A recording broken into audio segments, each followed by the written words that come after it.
Sementara itu, Saudara, Lembaga Penjamin Simpanan (LPS) telah melakukan proses penyelesaian klaim pembayaran kepada nasabah dari 3 bank perkreditan rakyat di Aceh yang izinnya telah dicabut oleh Otoritas Jasa Keuangan. Nilai mencapai 17,63 miliar yang dibayarkan kepada 8.000 lebih rekening nasabah.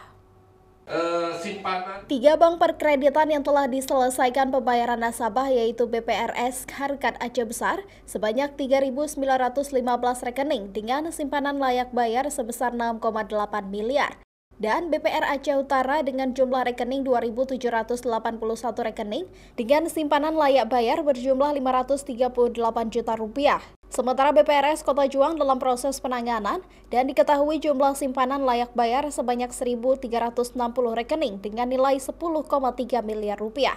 Lembaga Penjamin Simpanan menceritakan alasan kenapa 3 BPR dan BPRS di Aceh sampai bangkrut dan dicabut izin usahanya.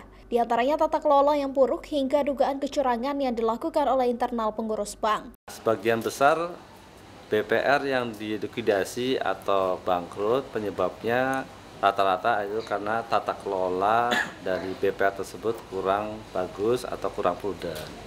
Dari situ mungkin sebagian ada tindakan fraud atau tipu bank oleh oknum pegawai atau pengurus bank.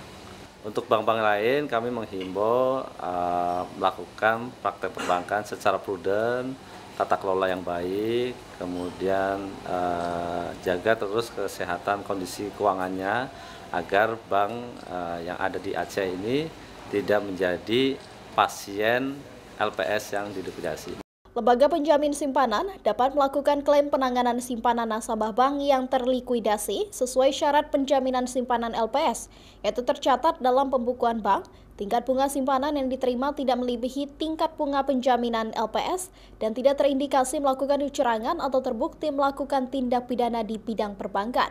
Sementara nilai simpanan yang dijamin per orang per bank adalah 2 miliar rupiah. Sebagai lembaga independen yang berfungsi menjamin simpanan nasabah perbankan Indonesia, LPS menghimbau seluruh pelaku industri perbankan di Aceh untuk menerapkan prinsip tata kelola yang baik agar lembaga keuangan tetap sehat dan tidak terlikuidasi. Simpanan masyarakat di bank tetap aman karena dijamin LPS selama memenuhi syarat yang diberlakukan. Mustajab, Kompas TV, Banda Aceh.